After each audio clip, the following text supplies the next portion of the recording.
नववर्ष 2025 की आप सभी को हार्दिक शुभकामनाएं।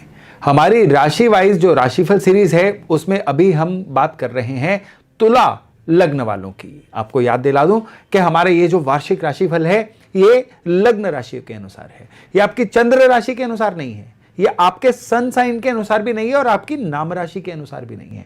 ये केवल और केवल आपके जन्म कुंडली में जो लग्न होता है उस राशि के अनुसार है। अगर आपको कंफ्यूजन है ना कि आपका लग्न कौन सा है तो नीचे डिस्क्रिप्शन में आप लिंक जो है उसको फॉलो करिए। उसमें मेरा एक वीडियो है जिसमें मैंने क्लियरली आपको बताया हुआ है कि अपना लग्न राशि कैसे ढूंढे। चलिए हम बात करते हैं तुला यानी लिब्रा असेंडेंट वालों के लिए 2025 कैसा रहेगा, कौन सी चुनौतियां आएंगी या कौन सी अपॉर्चुनिटीज आएंगी और इस साल को अपने लिए बेहतरीन कैसे यूज करना है, इन सभी चीजों के बारे में। नमस्ते, मेरा नाम है योगेश शर्मा, स्वागत है आपका happy life with Yogesh Sharma में। और दोस्तों इस वीडियो में आगे बढ़ने से पहले एक विनम्र निवेदन कि अगर अभी तक आपने अपने इस चैनल को सब्सक्राइब नहीं किया है तो कृपया सब्सक्राइब जरूर करिएगा और बेल बटन दबाना बिल्कुल मत भूलिएगा। तुला लग्न वाले जो लोग होते हैं ना, तुला जिसका के निशान ही लिब्रा है, ये खुद को बैलेंस रखने में बहुत यकीन रखते हैं।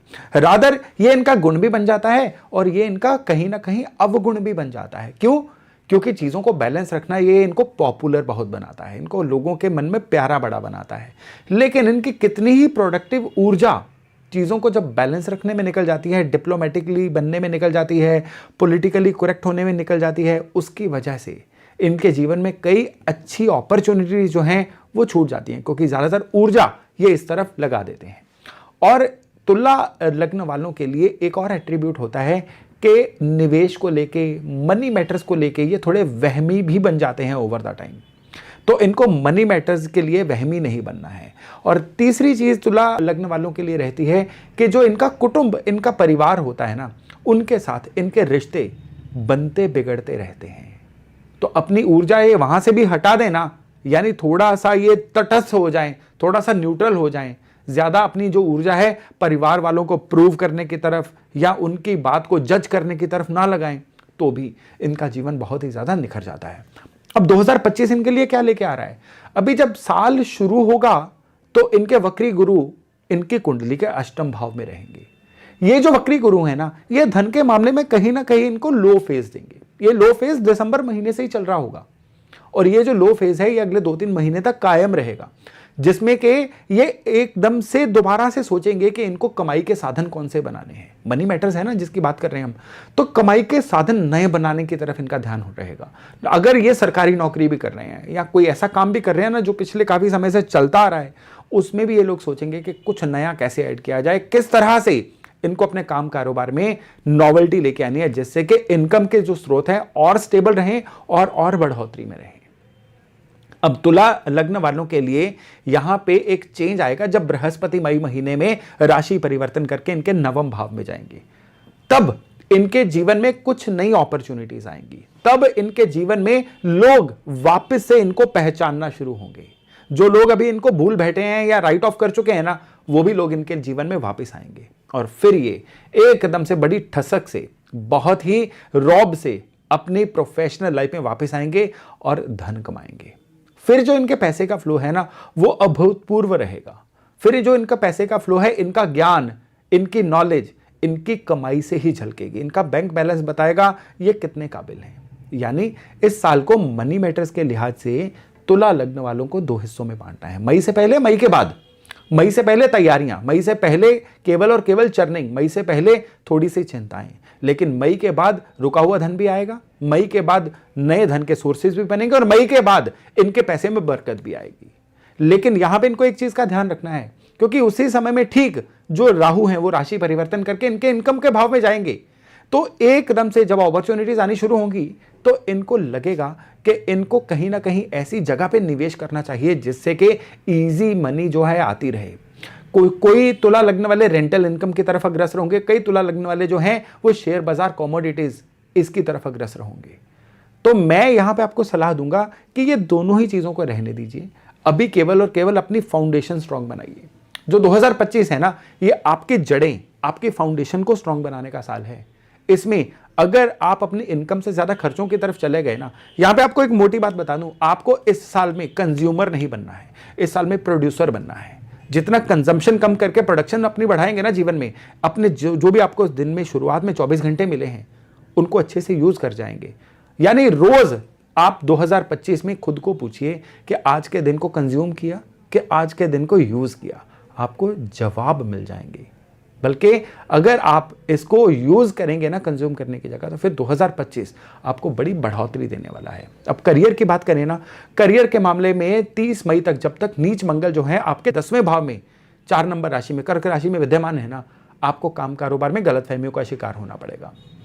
चलते चलते काम में गलतफहमियां, नौकरी में गलतफहमियां, बॉस से गलतफहमियां, अपने सप्लायर से गलतफहमियां, कस्टमर से गलतफहमियां, हर जगह पे गलतफहमियों का शिकार होना पड़ेगा। फ्रस्ट्रेट हो जाएंगे, मन उदास हो जाएगा, लेकिन घबराना मना है क्योंकि आप नहीं कर रहे हो, ये ग्रह करवा रहे हैं आपसे।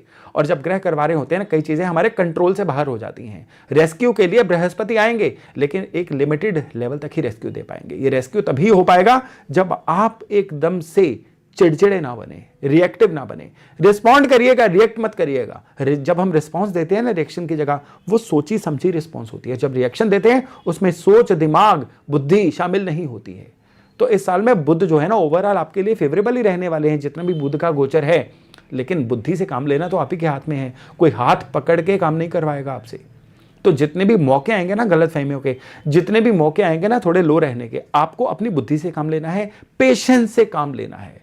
धीरे धीरे पेशेंस को बढ़ाइएगा, फिर देखिएगा कि आपका करियर जो है कितनी ऊंचाइयां छूता है। अब हम बात करते हैं कि रिश्तों नातों के लिए जो 2025 है वो कैसा रहेगा। सबसे पहली बात यहां पे ये याद रखिएगा कि तुला लग्न वाले वो जातक जो शादी लायक एज में हैं, लेकिन शादी में उनके विलंब आ रहा था, ये विलंब जो है इस साल के सेकंड हाफ में आपके लिए टलेंगे। पहला हाफ जो है आपको योग्य जीवन साथी नहीं मिलेगा। आपको अगर कोई योग्य जीवन साथी मिलेगा भी ना, आपके मन में आशंका रहेगी कि क्या ये मेरे लिए फिट है।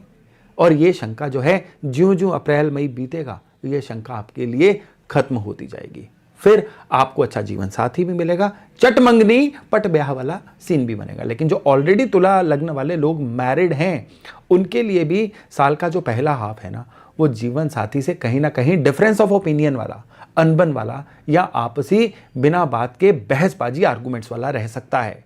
क्योंकि आपके जो शादी के लॉर्ड मंगल है ना, वो ज्यादातर जो है वो नीच राशि में रहेंगे। बीच में मिथुन राशि में आएंगे, लेकिन फिर भी ये नीच प्राय ही रहेंगे। इसलिए आपको अपने मैरिड लाइफ में, अपनी गृहस्थी में बहुत ज्यादा पेशेंस रखने की जरूरत है। अब अगर लव मैटर्स की बात करें तो यहां पे राहु आएंगे।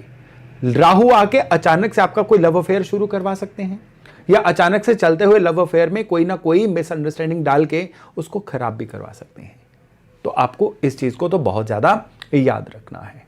अब यहां पे आपको दो और चीजें ध्यान रखनी है। पहली कि रिलेशनशिप में भी पेशेंस ही आपके लिए चलेगी, और दूसरी इस समय में आपको भावनाओं में नहीं बहना है। इस समय में अपनी रिलेशनशिप में कोई ओवर प्रॉमिस नहीं करना है जिसको आप बाद में पूरा ना कर पाए। केवल इतना ये मंत्र याद रखेंगे ना, तो फिर रिलेशनशिप के मामले में 2025 आपके लिए बेहतर बीतेगा। अगर हम स्वास्थ्य की बात करें तो राहु आपके पंचम भाव से गोचर करेंगे, और केतु जो हैं ये गोचर करेंगे आपके 11th हाउस से। और ये जो समय रहेगा ना, ये आपके लिए बहुत ही ज़्यादा हेल्थ को लेके सतर्क रहने वाला रहेगा। दो चीज़ें आपको परेशान कर सकती हैं। पहली, डाइजेशन सिस्टम की, पाचन तंत्र की या मेटाबॉलिज्म की कोई ना कोई इरेगुलरिटी या परेशानी। भोजन के पचने में समस्या, या जिसको हम बोलते हैं ना भोजन या तो खाया हुआ लगेगा नहीं, या थोड़ा खाया हुआ भी आपको फैट गेन करवा सकता है। ऐसे जो है एट्रीब्यूट्स इस साल में हेल्थ के मामले में देखने को मिल सकते हैं। और दूसरा एट्रीब्यूट देखने को मिल सकता है एलर्जीज। बिना बात के कोई ना कोई ऐसी एलर्जी जो आपको बाल झड़ने की समस्या या स्किन की कोई ना कोई ट्रबल दे दे। इसलिए आपको सबसे जरूरी चीज है इस समय में राहु और केतु को डोनेशंस के द्वारा बैलेंस करके रखना। घबराइए मत, उपाय के सेक्शन में मैं आपको पूरे उपाय देता हूं। लेकिन अभी हम बात करते हैं स्टूडेंट्स की। स्टूडेंट्स के लिए एकेडमिक्स में अच्छा स्कोर कर पाना थोड़ा सा मुश्किल हो जाएगा, क्योंकि एग्जामिनेशन सीजन में स्टूडेंट्स फील करेंगे कि वो बिल्कुल कंफ्यूजन का शिकार हो रहे हैं, फंबल हो रहे हैं। लेकिन ऐसी बात होगी नहीं, ये केवल उनके मन का वहम होगा। एग्जाम में अगर वो थोड़ा सा पेशेंस बनाए रखें, डीप ब्रीदिंग का सहारा लें, तो फिर एकेडमिक्स उनके लिए अच्छी हो सकती हैं। और रही बात कंपटीशंस की, कंपटीशंस जो हैं वो तुला लग्न वालों के लिए इस समय में एक बहुत ही बढ़िया विषय है। कंपटीशंस का सितारा उनके लिए जैसे वैसा है कि मक्खन से बाल की तरह इनको कंपटीशन से थ्रू करवा सकता है। बस लग के पढ़ना होगा, जुट के अपनी तैयारी करनी होगी। चलिए अब हम रेमेडीज की बात करते हैं। यहां पे सबसे पहली रेमेडी आपके लिए है, जौ और दूध मिक्स करके जल प्रवाह करिए। इस साल में कम से कम एक बार तो करिए। अगर आप बहते हुए पानी के पास नहीं रहते हैं ना, तो साल में कम से कम एक बार 1 किलो जौ 1 किलो दूध आप जल प्रवाह करके आइएगा, अच्छा रहेगा आपके लिए। और अगर आप कहीं ऐसी एरिया में रहते हैं जहां पे चलता पानी है, तो फिर इस उपाय को मैं तो कहूंगा कि कम से कम 5 शनिवार वाले दिन तक करते रहिएगा। इससे पूरा साल आपके लिए हेल्थ के मामले में बहुत ही अच्छा रहेगा। दूसरा उपाय आपके लिए, दोनों कानों के पीछे आप सैफरन यानी केसर का तिलक रोज लगाइए। जितनी देर तक इस साल में लगा सकते हैं लगाइए, आपके लिए बेहतर नहीं बेहतरीन उपाय रहने वाला है। और तीसरा उपाय भगवान शंकर से जुड़ा हुआ है। आपको हर मंडे शिव मंदिर में जाना है। कच्चे दूध में थोड़ा सा गाय का घी डालिए और शिवलिंग पे बड़ी श्रद्धा से ओम नमः शिवाय यानी शिव पंचाक्षरी मंत्र पढ़ते हुए अर्पण करके आइए। और उसके बाद आप कोई ना कोई बीज वाला फ्रूट जो है, यानी यहाँ पे केला नारियल नहीं लेना है, बीज वाला कोई भी फ्रूट आप शिवलिंग पे अर्पण करके आइए। और इसमें एक और परहेज है, खट्टा फ्रूट नहीं होना चाहिए, यानी संतरा, मौसमी ऐसे फ्रूट भी अवॉइड करिएगा।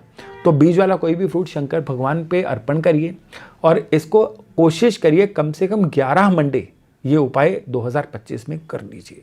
ये उपाय जो है आपको चाहे इनकम हो, चाहे करियर हो, मनी मैटर्स हो, हेल्थ मैटर्स हो, रिलेशनशिप मैटर्स हो, वेलबींग मैटर्स हो, हर चीज में आपके लिए एक अम्ब्रेला का काम करेगा, किसी भी दिक्कत से आपको बचाएगा। तो दोस्तों ये था तुला लग्न वालों के लिए साल 2025 का राशिफल। मैं आशा करता हूं इससे लाभ लेके आप अपने साल को बेहतर नहीं बेहतरीन बना पाएंगे। तो चलिए आज की जानकारी यहीं तक। एक बार फिर से आपको और आपके परिवार को 2025 की हार्दिक शुभकामनाएं।